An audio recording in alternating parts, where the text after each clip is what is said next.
शिव पुराण श्री रुद्र संहिता तृतीय खंड 55वां अध्याय। बारात का विदा होना तथा शिव पार्वती का कैलाश पर निवास। ब्रह्मा जी बोले, हे नारद, इस प्रकार ब्राह्मणी ने देवी पार्वती को पतिव्रत धर्म की शिक्षा देने के उपरांत महारानी मैना से कहा कि हे महारानी, आपकी आज्ञा के अनुसार मैंने आपकी पुत्री को पतिव्रत धर्म एवं उसके पालन के विषय में बता दिया। अब आप विदाई की तैयारी कीजिए। देवी मैना ने पार्वती को अपने हृदय से लगा लिया और जोर जोर से रोने लगी।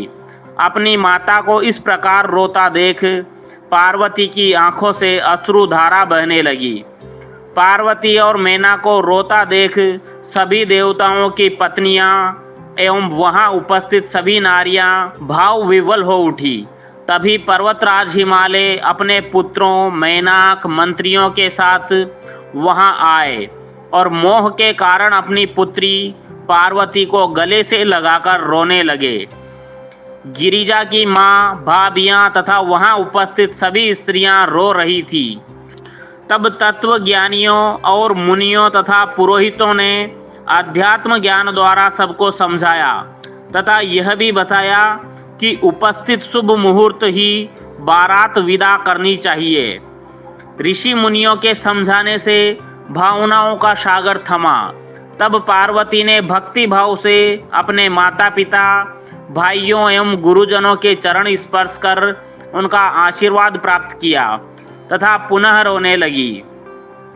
तब सबने प्रेम पूर्वक उन्हें चुप कराया। शैलराज हिमालय ने अपनी पुत्री पार्वती के बैठने के लिए एक सुंदर रत्नों से जड़ी हुई पालकी मंगवाई। ब्राह्मण पत्नियों ने उन्हें उस पालकी में बैठाया। सभी ने उन्हें ढेरों आशीष और शुभकामनाएं दी। शैलराज हिमालय और मैना ने उन्हें दुर्लभ वस्तुएं उपहार स्वरूप भेंट की। देवी पार्वती ने हाथ जोड़कर सबको विनम्रता पूर्वक नमस्कार किया और उनकी पालकी वहां से चल दी। प्रेम के वशीभूत होकर उनके पिता हिमालय और भाई भी उनकी पालकी के साथ साथ चल दिए। कुछ देर बाद वे उस स्थान पर पहुंचे जहां शिवजी अन्य बारातियों के साथ उनकी प्रतीक्षा कर रहे थे। हिमालय ने नम्रता पूर्वक वहां उपस्थित भगवान शिव, ब्रह्मा, विष्णु सहित सभी श्रेष्ठ जनों को नमस्कार किया और अपनी पुत्री को शिवजी को सौंप दिया। तत्पश्चात हम सबसे विदा लेकर वे हिमालयपुरी लौट गए। जब शैलराज हिमालय अपने नगर को लौट गए तब हम सब भी कैलाश पर्वत की ओर चल दिए। भगवान शिव और पार्वती के विवाह हो जाने पर सभी की प्रसन्नता की कोई सीमा न रही। सभी उत्साह पूर्वक चलने लगे। महादेव जी के शिवगण नाचते कूदते गाते बजाते अपने स्वामी के परम पावन निवास की ओर बढ़ रहे थे। मैं और श्री हरि विष्णु जी भी शिव जी के विवाह होने से प्रसन्न थे। उधर देवराज इंद्र के हर्ष की कोई सीमा नहीं थी। वह सोच रहे थे कि शिव पार्वती के विवाह से उनके कष्टों और दुखों में अवश्य कमी होगी।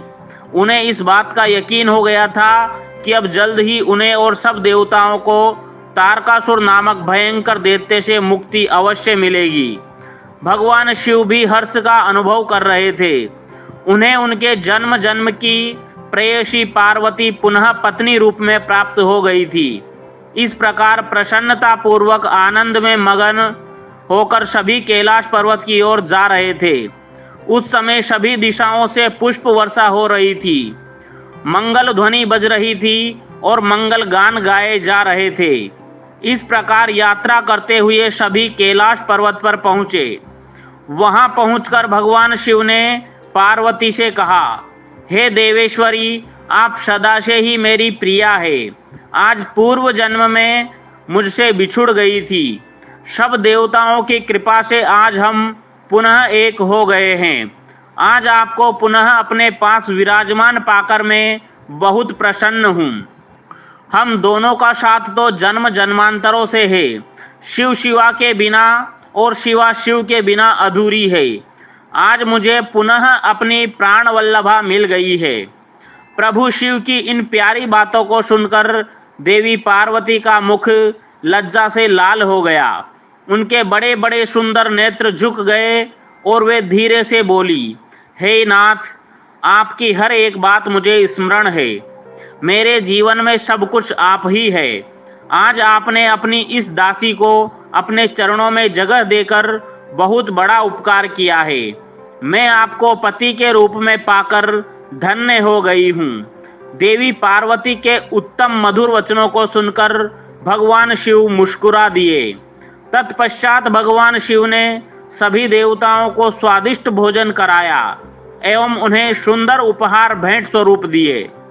भोजन करने के बाद सभी देवता व ऋषि मुनि भगवान शिव के पास आए और उन्हें प्रणाम कर उनकी स्तुति करने लगे और शिव पार्वती से आज्ञा लेकर अपने अपने धाम चले गए। तब मैंने और श्री हरि ने भी चलने के लिए आज्ञा मांगी तो शिव जी ने हमें प्रणाम किया। तब मैंने और विष्णु जी ने हृदय से लगाकर उन्हें आशीर्वाद दिया।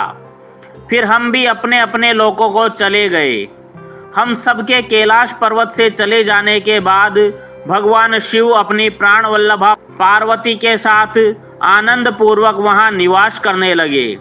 भगवान शिव के गण शिव पार्वती की भक्ति पूर्वक आराधना करने लगे।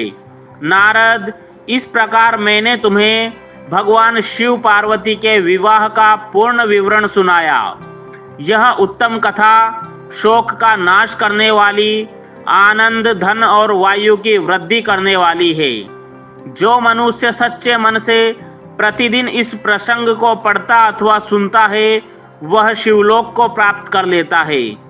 इस कथा से समस्त रोगों का नाश होता है तथा सभी विघ्न बाधाएं दूर हो जाती है। यह कथा यश, पुत्र, पौत्र आदि मनोवांछित वस्तु प्रदान करने वाली तथा मोक्ष प्रदान करने वाली है। सभी शुभ अवसरों और मंगल कार्यों के समय इस कथा का पठन अथवा श्रवण करने से समस्त कार्यों की सिद्धि होती है। इसमें कोई संशय नहीं है। यह सर्वथा सत्य है। यह अध्याय यहीं समाप्त होता है। अगला अध्याय सुनने के लिए हमारे चैनल को सब्सक्राइब करना ना भूलें। धन्यवाद। ओम नमः शिवाय। श्री रुद्र संहिता तृतीय खंड संपूर्ण।